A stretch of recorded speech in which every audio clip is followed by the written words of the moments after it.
Vamos lá, Fórum Mídias de hoje, 8 de janeiro, dia da tentativa de golpe. E nós vamos mostrar aqui como a Rede Globo manipula as notícias, dependendo de se a pessoa, se ela apoia o governador, ou a pessoa que está no poder, ou não, não é? Aqui é uma matéria em que a Globo bota Sabesp bate recorde de captação de água. No entanto, essa matéria aqui foi no mesmo dia em que houve o aumento na conta de água em São Paulo, com as pessoas sofrendo falta de água, né? Depois da privatização da Sabesp, que é, para o Tarcísio de Freitas, a melhor obra dele como governador do Estado. A Globo elogia o aumento na conta de água em São Paulo, que pode ajudar a frear o consumo. Este é o sentido que a Globo deu ao aumento. Em vez de dar assim, a conta de água fica mais cara, não. O aumento na conta pode ajudar a frear o consumo, e isso é bom. É bom você deixar de beber água porque não pode pagar a água. Isso para a Globo é bom. Enquanto as contas sobem e reservatórios esvaziam, falta de água atinge bairros da Grande São Paulo, Procon notifica a Sabesp e a Globo passa pano. A conta de água mais cara pode ajudar a frear o consumo, porque o saldo deixado por 2025 é muito preocupante. Assim começa a reportagem sobre a falta de água em São Paulo. Quer dizer, o foco não é o consumidor passando sufoco, você, povo, sem água em casa, no Natal, no Ano Novo. Não. A água ainda aumentou e você não fique triste porque a água aumentou, porque isso aí é bom. É bom.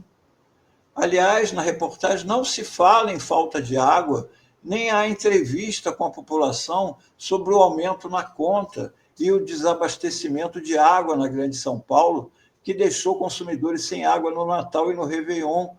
Quando o governador tem a simpatia da Globo, tudo é diferente. A culpa da falta de água é jogada nas costas da população na segunda frase da reportagem. São Paulo, gente, nunca consumiu tanta água, foi um recorde. Este é o recorde que é apresentado como negativo do consumo da população. Está vendo? Você fica gastando água aí. Mas há um outro recorde que a Globo recorta como positivo: o aumento da captação de água pela Sabesp. Ele é tratado como algo positivo a se comemorar. A Sabesp bate recorde de captação em 2025. Essa é a manchete. Lembre-se aqui. Olha lá, Sabesp bate recorde de captação de água. Esse é o recorde. Quem lê apenas o título e não vê a matéria pensa que a Sabesp está fazendo um ótimo trabalho. Só que não. Há um outro lado que mostra que o aumento recorde está esvaziando os reservatórios, o que pode levar São Paulo a uma crise semelhante à grande crise hídrica de 2014, quando São Paulo teve que se abastecer do chamado volume morto. Para tentar minimizar o problema, a Sabesp, além do mais, tem diminuído a pressão de água, o que já fez 2 vezes. O problema é que a diminuição da pressão de água faz com que a água não chegue a pontos mais altos e a população desses locais fique sem água. O governador Tarcísio de Freitas, que nem é citado na reportagem, assiste de camarote nos Estados Unidos, onde está de férias, a seca no estado. Ele havia dito que, com a privatização da Sabesp, não faltaria água em São Paulo. Está lá Não vai ter apagão de água, disse o Tarcísio. Não tem nada a ver com o contrato e a regulação. Se você pegar o contrato, é absolutamente diferente. O contrato é um contrato que incentiva investimento. Não vai ter apagão de água, coisa nenhuma. Quem fala isso, quem defende isso, desconhece absolutamente o setor de saneamento, a regulação por base de ativos, o contrato, como está a agência reguladora, desconhece tudo, desconhece absolutamente tudo. A pessoa pode desconhecer tudo, o governador Tarcísio, mas a pessoa não desconhece uma coisa: a torneira sem água. A torneira sem água no Natal, a torneira sem água no Ano Novo. Não interessa o papinho de setor de saneamento. Tanto que o PROCON notificou a Sabesp, o PROCON de Ferraz de Vasconcelos, para que ela fizesse chegar a água lá ao município. Mas para a Globo, que bom que veio o aumento. Com isso, muita gente não vai poder pagar e vai parar de consumir na marra, porque a Sabesp corta o abastecimento. Sobra mais água para a turma da Faria Lima, que ganhou bilhões com a privatização. Vocês entendem como é cruel você dizer que é bom um aumento de água, porque com isso muita gente vai deixar de consumir água para outros poderem consumir? Quem é que vai deixar de consumir água?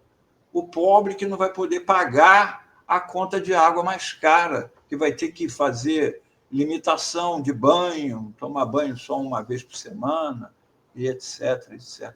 Isso me lembrou uma antiga matéria lá do meu blog, de 2008. Quem se lembra que houve a cratera do metrô de São Paulo, em 2008? Olha o tamanho da cratera. A cratera do metrô de São Paulo, nesse 2008, completava um ano. Uma cratera que vitimou 7 pessoas. Até hoje, um ano depois, isso em 2008, nem o laudo com as causas do acidente foi apresentado à população. E como o Jornal Nacional tratou o assunto? Começou com uma homenagem na cabeça lida pelo Renato Machado, que era o apresentador na época do Jornal Nacional. As vítimas do desabamento de um trecho das obras do metrô de São Paulo foram homenageadas hoje, quando o acidente completou um ano. Aí eu comentei aqui, a vírgula entre o sujeito e o verbo está na página do JN mesmo, que botaram uma vírgula, né, entre o sujeito e o verbo. Depois, algumas informações. O acesso ao local do acidente continua interditado, um ano depois. Estão interditados 21 imóveis, além do buraco. O laudo técnico sobre as causas e os possíveis culpados não foi concluído. Deveria ter ficado pronto em outubro do ano passado, mas foi adiado para março. Reparem como é que uma sucessão de péssimas notícias é tratada assim, com essa leveza. O acesso continua interditado, estão interditados 21 imóveis, o laudo que era para ter sido concluído ainda não foi. Alguma sonora, alguma entrevista com alguém? Não. Alguma entrevista com o governador ou responsável pelo desastre? Não. Alguma cobrança? Como é que é? Um absurdo isso, está um ano depois e nada ter sido solucionado? Também não. Por que é que até hoje nem o laudo ficou pronto? Porque a área continua interditada. Nenhuma pessoa comentando nada disso. É o final da matéria. Em seguida, aquilo vem. Entre os veículos soterrados estava um micro-ônibus que passava pelo local. Nele estava o marido de Thaís Gomes, o cobrador do ônibus. Grávida na época do acidente, ela esperava Cauã, hoje com quase um ano. Aí eles mostram a Thaís, que perdeu o marido na cratera do metrô. Revolta da Thaís? Reclamação contra o governo por ter perdido o marido? Nada disso, segundo a reportagem.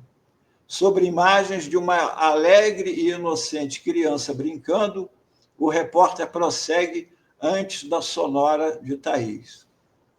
Ela diz que guarda boas lembranças do marido, apesar de tanto sofrimento.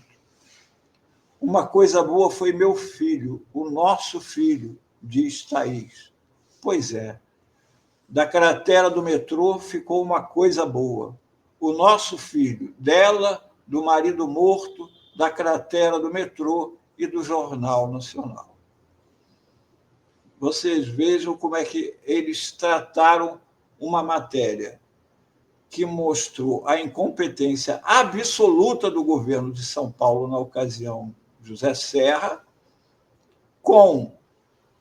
sem citar o José Serra, sem cobrar, a cratera ainda está lá, sem cobrar 21 imóveis que ainda estavam interditados, sem cobrar o laudo, sem nada disso, e ainda encerram dizendo que aquilo dali, aquela cratera, resultou numa coisa boa, que é aquela criança alegre e brincando ali diante das câmeras. É assim que são tratados os amigos da Globo, quando, para os adversários da Globo, o tratamento é outro. Ontem teve uma reportagem no Jornal Nacional também sobre os correspondentes que não estão conseguindo, jornalistas que não estão conseguindo entrar na Venezuela sem visto. E eles fizeram um escândalo com isso. Vai ser o assunto do Fórum Mídias de amanhã, onde eu vou mostrar que essa preocupação da Globo com a falta de cobertura lá na Venezuela, eu vou explicar por que as pessoas não estão podendo entrar lá. Primeiro que precisa de visto. Para você entrar nos Estados Unidos para fazer uma matéria, você precisa ter visto. Você não entra lá só, eu sou jornalista, vim cobrir aqui o Trump, não. Você tem que ter visto para entrar e para trabalhar. E eles não fizeram nada disso, por exemplo, lá em Gaza, onde está proibida a equipe. Israel proibiu, e além de proibir, matou mais de 200 jornalistas. Nós vamos tratar disso no Fórum Mídias de amanhã. Este de hoje estará a partir de 14 horas no canal da TV Fórum, no YouTube, assim como todos os outros Fórum Mídias que ficam numa playlist lá da TV Fórum.